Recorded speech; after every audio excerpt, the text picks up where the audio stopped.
बिस्मिल्लाहिर्रहमानिर्रहीम। Last lecture में हमने डिस्कस किया था प्रिंसिपल ट्रिग्नोमेट्रिक फंक्शन और inverse trigonometric simple trigonometric function में क्या फ़र्क है, और उसके बाद इन्वर्स ट्रिग्नोमेट्रिक फंक्शन की डोमेन और रेंज डिस्कस की थी। ठीक है, और कुछ फार्मूलेज ये जो सामने आपको नज़र आ रहे हैं, साइन इन्वर्स ए, साइन इन्वर्स बी, इसका प्लस माइनस वाले फार्मूले डिस्कस किए कि हमने ये यूज़ करने हैं। ठीक है, आज उससे रिलेटेड कुछ MCQs डिस्कस करते हैं कि किस किस तरह के MCQs आपको एग्ज़ाम में पूछे जा सकते हैं। मतलब फॉर एग्ज़ाम्पल एक क्वेश्चन है, the value of sin inverse square root 3/2 is।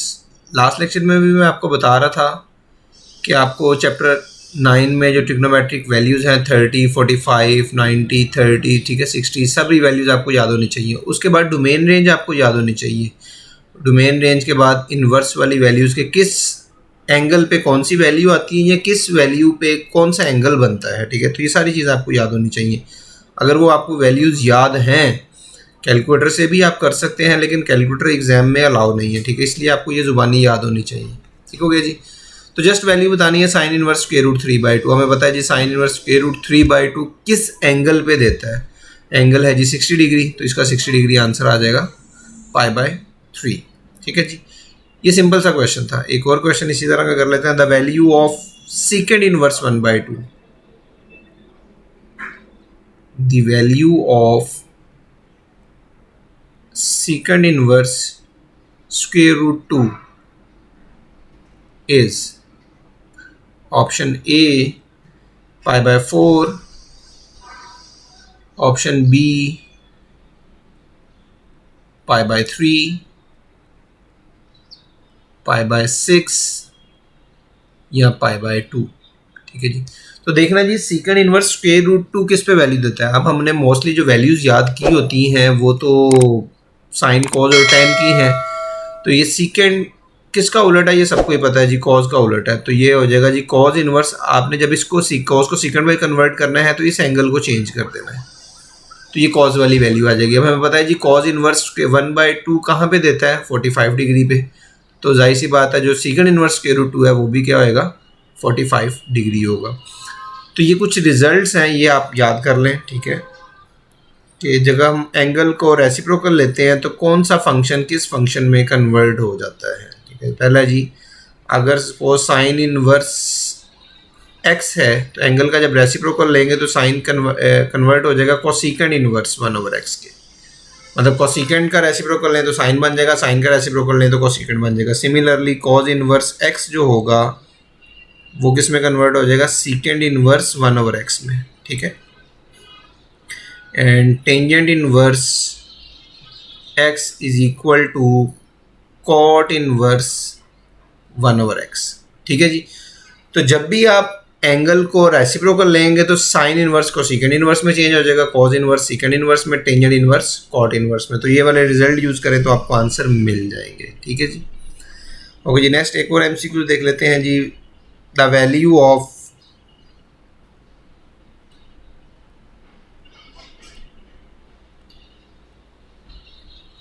Cot inverse -1 is.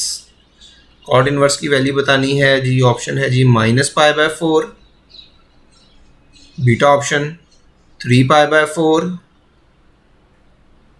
Charlie option π/2 या डेल्टा ऑप्शन π/4। ठीक हो गया जी। तो सेम उसी तरह ही आप देखें तो ये कॉट है, कॉट का जब एंगल का रेसिप्रोकल लेंगे, एंगल का -1 का रेसिप्रोकल ऑब्वियसली -1 ही होता है, तो टेंजेंट इनवर्स -1 जो होगा वो -π/4 आ जाएगा। ठीक है, जो कि ए ऑप्शन में है। लेकिन एक चीज़ का ख्याल रखना है, इनवर्स फंक्शन में आप इस तरह डायरेक्ट आंसर नहीं कर सकते। आपको मैं पुराना टेबल दोबारा से दिखा देता हूँ। आप देखें जो इनवर्स फंक्शन में जो हमने टेंजेंट की जो रेंज रखी हुई है वो है -π/2 से π/2, और उसकी डोमेन क्या है, ऑल रियल नंबर। तो और इस साइड पे जो टेंजेंट इनवर्स का जो प्रिंसिपल है वो -π/2 से π/2 तक है, और रेंज क्या है, ऑल रियल नंबर है। लेकिन साथ ही अब देखो जो कॉट की जो डोमेन और रेंज है वो 0 से पाई है, और उसकी जो रेंज है वो ऑल रियल नंबर है। और इसके अगर हम इन्वर्स फंक्शन की बात करें तो इसकी जो रेंज है वो 0 to पाई है, मतलब कॉट का आंसर हमेशा 0 से पाई आएगा। अब हमें जो फंक्शन दिया गया था वो था जी कॉट इन्वर्स, ये राज, हाँ जी, ये कॉट इनवर्स -1, टेन इनवर्स -1 में तो हमने कन्वर्ट कर दिया, अगर टेंजेंट इनवर्स -1 होता तो -π/4 ही आंसर, लेकिन अब चूंकि कॉट इनवर्स -1 है तो ये हमारा रिजल्ट जो है -π/4 तो आंसर नहीं आएगा क्योंकि उसकी रेंज में -π/4 नहीं होता। अब -π/4 को आपने दूसरा उसके को टर्मिनल एंगल में कन्वर्ट कर लें तो वो सिंपल क्या हो जाएगा, -π/4 में आप पाई भी ऐड कर सकते हैं, पाई -π/4 कर लें, ठीक है जी, पाई में से माइनस कर लें तो वो हो जाएगा जी पाई -π/4, या उसमें पाई ऐड करेंगे तो ये कितना हो जाएगा 3π/4। तो इस केस में आप आंसर देखोगे 3π/4। अब मोस्टली बच्चे तो यही करेंगे जी, -π/4 लिख देंगे, ठीक है। तो अब ये सारी आपको कन्फ्यूजन रहेगी, कभी आपका माइनस में आंसर आएगा। देखिए अगर टेंजेंट इनवर्स -1 होता तो -π/4 आंसर होता, लेकिन वही कॉट इनवर्स -1 है तो वो 3π/4 पे चला गया, ठीक है। तो उसके लिए भी कुछ रिजल्ट्स हैं वो आप याद कर लें, मैं वो इधर ही लिख देता हूँ। रिजल्ट्स जो हैं, ये रिजल्ट वाला टेबल बाद में इसको हाईलाइट कर देंगे। रिजल्ट ये है जी, अगर आपके पास साइन इनवर्स -x है या कॉज इनवर्स -x है तो उसमें से क्या माइनस होगा और किस में माइनस नहीं होगा। मतलब फॉर एग्जांपल अगर आ जाता है साइन इनवर्स -x, ये माइनस में आपको इशू आएगा तो जस्ट आपने माइनस बाहर निकाल देना उसका, आपको क्वाड्रेंट देखने की जरूरत नहीं है, ऑटोमेटिकली उसकी रेंज में ही जाएगा वो। इसी तरह अगर कॉज इनवर्स -x है तो कॉज इनवर्स में जब -x होगा तो उसको आपने पाई माइनस कर देना है, तो वो जो एंगल है आपका वो पॉजिटिव हो जाएगा, ठीक है। कॉज वाले में पाई माइनस करना है। इसी तरह बाकी रह गया जी tangent inverse -x, tangent inverse -x में भी आपने क्या कर देना है, माइनस टेंजेंट इनवर्स x कर देना है, ठीक है, जिस तरह ये टेन वाला भी किया था हमने। अब उनके जो रेसिप्रोकल्स हैं वो क्या करेंगे, ठीक है, उनको भी देख लेते हैं साथ। Suppose in case cosecant inverse -x आ जाता है। कोसेकेंट एक्चुअली ये रेंज पे डिपेंड कर रहा होता है कि रेंज किस तरह की है। कोसेकेंट इनवर्स -x में भी आपने कोसेकेंट इनवर्स x कर देना, माइनस बाहर ले आना है। इसी तरह सीकेंट इनवर्स जो -x होगा उसमें क्या हो जाएगा, pi minus secant inverse x आ जाएगा। और लास्ट में है जी कॉट इनवर्स -x, तो कॉट इनवर्स -x को भी आपने क्या कर देना है, pi minus cot inverse x।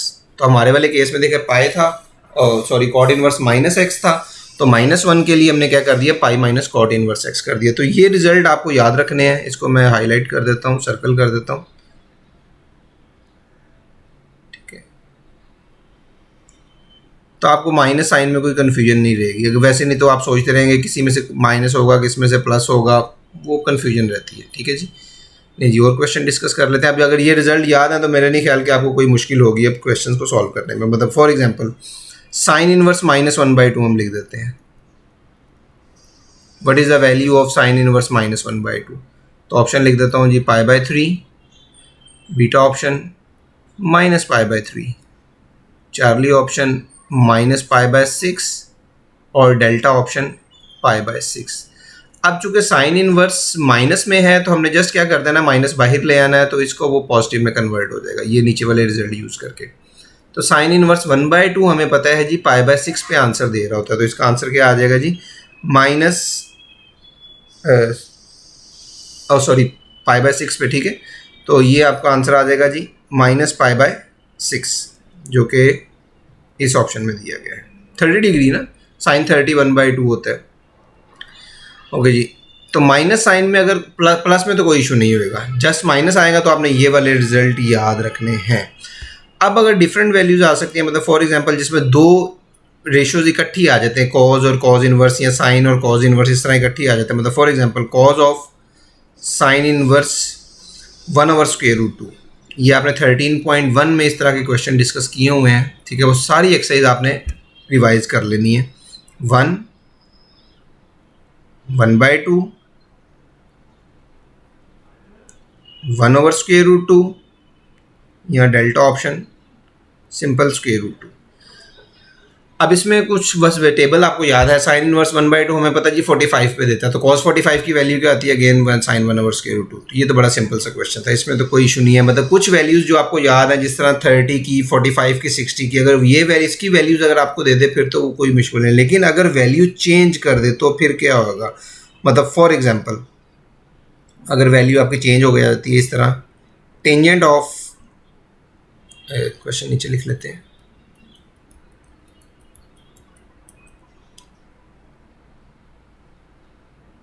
Tangent of sine inverse 3/4, इसका आंसर क्या आएगा? Options are 4/√7, beta option 3/√7, Charlie option √7 divided by 4, या delta option none of these. ठीक है जी। अब साइन इनवर्स जो 3/4 है उसकी वैल्यू तो हमें किसी को नहीं याद, ठीक है। तो इस तरह का जब क्वेश्चन आएगा तो आपने करना क्या है, जस्ट एक ट्राइंगल ड्रॉ करनी है, इस तरह ये ट्राइंगल बना ली है। तो ये साइन की जो रेशियो आपको सबको याद है, परपेंडिकुलर ओवर हाइपोटेन्यूज होता है, तो ये हो जाएगा 3 और ये हो जाएगा 4, ठीक है। पैथागोरस थ्योरम से थर्ड वाली साइड फाइंड कर ले, तो ये हो जाएगा जी 16 is equal to 9 plus X square, मतलब सपोज तो 16 माइनस 9 इज √7, तो ये √7 आ जाएगी एक्स की वैल्यू। तो ये साइड आ गई जी √7। तो अंदर वाली जो भी रेशियो है उसकी ट्राइंगल बना के ट्राइंगल कंप्लीट करने, बाहर जो है tan रेशियो लगी हुई है। अब जो tan है, tan हमें पता है जी परपेंडिकुलर ओवर बेस होता है, तो परपेंडिकुलर ओवर बेस क्या है 3/√7, तो वही इसका आंसर आ जाएगा 3/√7, ठीक है। तो इस तरह अगर आपको कोई वैल्यू नहीं पता तो आप उसकी ट्राइंगल ड्रॉ कर लें, ट्राइंगल ड्रॉ करने के बाद उसको इजीली आंसर कर लें, ठीक है। नेक्स्ट क्वेश्चन है जी कॉज ऑफ कॉज इनवर्स, बड़ा सिंपल सा क्वेश्चन है। Cause of cause inverse suppose 7/3 आ गया, इज इक्वल टू, ऑप्शन है जी 7/3, बीटा ऑप्शन 3/7, चार्ली ऑप्शन 1, या डेल्टा ऑप्शन नॉट डिफाइंड। अब बहुत से बच्चे तो यही सोच रहे होंगे कि इसका कॉज और कॉज इनवर्स कैंसिल हो जाएगा तो 7/3 आंसर आ जाएगा, लेकिन 7/3 आंसर नहीं है। देखिए कॉज इनवर्स 7/3 दिया गया है। अब देखिए कॉज इनवर्स की जो डोमेन है ना वो -1 से 1 तक है। -1 से छोटे और -1 से बड़े नंबर आप नहीं पुट कर सकते, तो इस वक्त ये 2 पॉइंट समथिंग है, ठीक है। 7/3 तो 2 पॉइंट समथिंग है, तो ये तो कॉज इनवर्स इस पे डिफाइंड ही नहीं है। जब इस पे डिफाइंड नहीं है तो ये कैंसिल तो हो ही नहीं सकते, क्योंकि कैंसिल तो उस वक्त होंगे जब कॉज इनवर्स पहले आपको आंसर देगा, फिर कॉज की वैल्यू, हाँ अगर ये कॉज इनवर्स डिफाइंड है तो कॉज इनवर्स कैंसिल कर देना है तो आपको आंसर मिल जाएगा, ठीक है। लेकिन इस केस में जो कोई डिफाइंड नहीं है तो हमने इसको नॉट डिफाइन कर देना, ठीक है। तो शुरू से मैं बता रहा हूँ एक चीज़ का ख्याल रखना है आपने, डोमेन और रेंज के, किस फंक्शन की कौन सी डोमेन है और वो क्या क्या आंसर दे सकता है और किस किस पे वो डिफाइंड है, वो आपने माइंड में रखना है। अगर वो नहीं रखेंगे तो फिर चांसेस है आपके क्वेश्चन गलत होने के। एक और क्वेश्चन कर लेते हैं, मतलब for example tangent tan of tangent inverse -100 कर देते हैं, इसका आंसर क्या आएगा? सपोज 100 -100, 0 या नॉट पॉसिबल।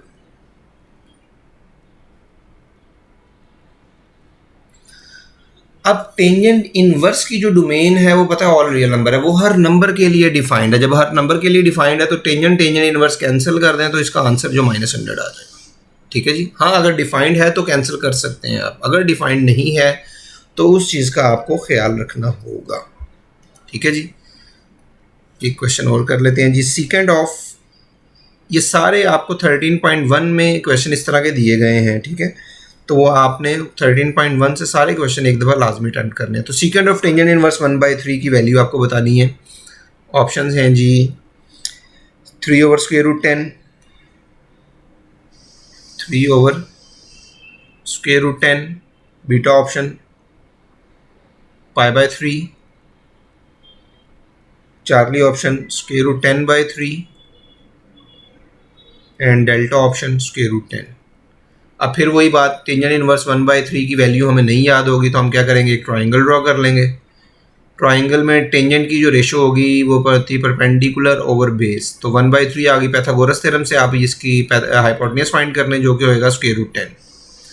अब जो सीकेंड है उसकी रेशो फाइंड करनी है, तो सीकेंड हमें पता है जी कॉज का रेसिप्रोकल होता है, तो कॉज इस केस में आएगा 3/√10। अगर कॉज 3/√10 है तो सीकेंड क्या आएगा, √10/3। ठीक है, तो जस्ट एक ट्राइंगल ड्रॉ करें, आपको आंसर मिल जाएगा। ठीक हो गया जी। अच्छा जी, एक और question. Suppose secant inverse 4/3 plus cosecant inverse 4/3 is equal to option A pi, option B 4/3, option C 0 या ऑप्शन डी π/2। अब पहले तो ये देखें कि क्या ये डिफाइंड है सीकेंड की। आप सीकेंड और कोसेकेंड की अगर डोमेन देखें तो वो greater than y mode greater than 1 है, 1 से ग्रेटर और -1 से लेस वैल्यू। हाँ जी ठीक है, ये तो ये दोनों ही डिफाइंड है, लेकिन अब वैल्यूज ऐसी दे दी गई हैं जो कि आपको नहीं पता कि इसका क्या आंसर होगा, ना ही आप कैलकुलेटर तो अलाउ नहीं है। तो इस केस में आप क्या करेंगे, इसमें भी कुछ रिजल्ट्स हैं वो आप लिख लें। ठीक है, ये रिजल्ट्स ठीक है जो कि आपको हेल्प करेंगे क्वेश्चन सॉल्व कर लें। एक चीज़ देखें, इनमें एंगल सेम है, तो एंगल सेम हो तो फिर बड़ा आसान है। तो एंगल वाले केस में अगर sine inverse x plus cos inverse x होगा तो इसका आंसर क्या आएगा, π/2। मतलब जो भी एंगल है डिफाइंड हो तो ये π/2 आंसर देगा। इसी तरह जो secant inverse x plus cosecant inverse x है उसका आंसर भी क्या होएगा, π/2 होगा। Similarly tangent inverse x plus cot inverse x उसका भी आंसर क्या होएगा, π/2। ठीक हो गया जी। हाँ, डिफाइंड होने चाहिए, इस चीज़ का ख्याल रखना है आपको। तो सेकंड इनवर्स 4/3 को सेकंड इनवर्स 4/3 दोनों का आंसर एंगल सेम है, तो ये हमारा आंसर क्या होगा, π/2। कुछ सॉल्व करने की जरूरत नहीं है, बस ये चेक कर लें डिफाइंड है तो इसका आंसर π/2 आएगा, अदरवाइज इसको सिंप्लीफाई ही करना पड़ेगा। ठीक है, ओके। एक क्वेश्चन है जी, if tangent inverse 2/3 plus tangent inverse x/3 is equal to π/2, then, बड़ा इंपॉर्टेंट क्वेश्चन है, देन वैल्यू ऑफ x की वैल्यू आपको बतानी है जी, क्या होगी, 9/2, 3, 4 या डेल्टा ऑप्शन नॉट पॉसिबल, मतलब ये हम वैल्यू नहीं बता सकते। तो अभी हमने देखा कि 10 की रेंज तो डोमेन तो ऑल रियल नंबर है, तो ये डिफाइंड तो होगा। अब इसका आंसर बता दिया गया दोनों का कि दोनों का टेंजेंट π/2 है, लेकिन हमने जो अभी ऊपर रिजल्ट पढ़ा उसमें एक tan और एक cot है, तो tan cot हो तो तब π/2 होता है, तो इसको हम cot में तो कन्वर्ट कर सकते हैं। अभी प्रीवियस हमने रिजल्ट भी पढ़ा था, तो ये हो जाएगा जी टेंजेंट इनवर्स 2/3, जब इसको cot में चेंज करेंगे तो एंगल का रेसिप्रोकल आ जाएगा विच इज़ 3/x। तो ये तो π/2 के इक्वल, और ये π/2 के इक्वल कब होता है, जब ये दोनों एंगल क्या होते हैं, सेम होते हैं। When 2/3 is equal to 3/x, तो जब इसको क्रॉस मल्टीप्लाई करेंगे तो कितना आंसर आ जाएगा जी, x की वैल्यू क्या हो जाएगी, 9/2, जो कि ए ऑप्शन में दी गई है। ठीक है, तो ये वाला रिजल्ट बड़ा हेल्प करेगा आपको इस तरह के क्वेश्चन सॉल्व करने में। ठीक है जी, एक और 13.2 में कुछ टाइप के क्वेश्चन दिए हुए हैं कि किसी इन्वर्स वाली को किसी दूसरे इन्वर्स की टर्म्स में लिखना है, तो उसका भी बता देते हैं जी। Sine inverse x in terms of tangent inverse x या कॉट इन्वर्स x या किसी के इक्वल भी, आपको वो टेंजेंट इन्वर्स x नहीं आएगा यहाँ पे। ठीक है, टेंजेंट इन्वर्स की फॉर्म में लिखना है जी, क्या होगा, ऑप्शंस लिख देता हूँ। Option A tangent inverse x over x² - 1, beta option tangent inverse 1 over √x² - 1, Charlie option tangent inverse square root X square minus 1 and delta option tangent inverse X square minus 1 square root divided by X. ठीक है, तो बताना है जी tangent inverse sine inverse X in terms of tan किसके equal है। तो याद आप नहीं कर सकते सारी वैल्यूज, कुछ क्वेश्चन 13.2 में दिए गए हैं लेकिन वो याद नहीं होंगे, तो याद नहीं करें तो आप क्या करें, सिंपल एक ट्राइंगल ही ड्रॉ करनी है तो आपको हेल्प हो जाएगी। देखिए साइन इनवर्स एक्स है ना, तो इसको अगर फ्रैक्शन में कन्वर्ट करेंगे तो x ओवर 1 है, तो ये हो जाएगा x और ये हो गया 1। पैथागोरस थ्योरम से आप सिंप्लीफाई करें तो ये हो जाएगा जी 1 square is equal to X square, नीचे वाली स्पोर्ट्स साइड y है तो ये 1 माइनस एक्स स्क्वायर का स्क्वायर हो जाएगा पैथागोरस थ्योरम जब यूज करेंगे। हमें क्या चाहिए, टेंजेंट इनवर्स। अब टेंजेंट की रेशियो हमें पता है जी परपेंडिकुलर ओवर बेस है, तो परपेंडिकुलर x है ओवर 1 माइनस एक्स स्क्वायर, तो x over 1 minus X square square root. ठीक है, ये इसका आंसर आ जाएगा जो कि हमने, अच्छा ऑप्शन ये पहले वाली ऑप्शन में हम जरा चेंज कर देते हैं, ये मिस्टेक कर लिए 1 ओवर 1 माइनस एक्स स्क्वायर, इसको मैं अरेज करके ना चेंज कर देता हूँ। ठीक है, मेथड आपको आ गया कैसे लिखना है,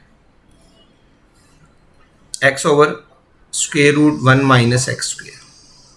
ठीक हो गया जी, तो टेंजेंट इनवर्स लिखना था तो x over 1 minus X square जो कि ए ऑप्शन में दिया गया है। ठीक है, अगर मतलब सपोज साइन इनवर्स को वो कहता है जी आप उसमें लिखें कॉट इनवर्स में, तो इधर से सारा कुछ देख के लिखते जाएं।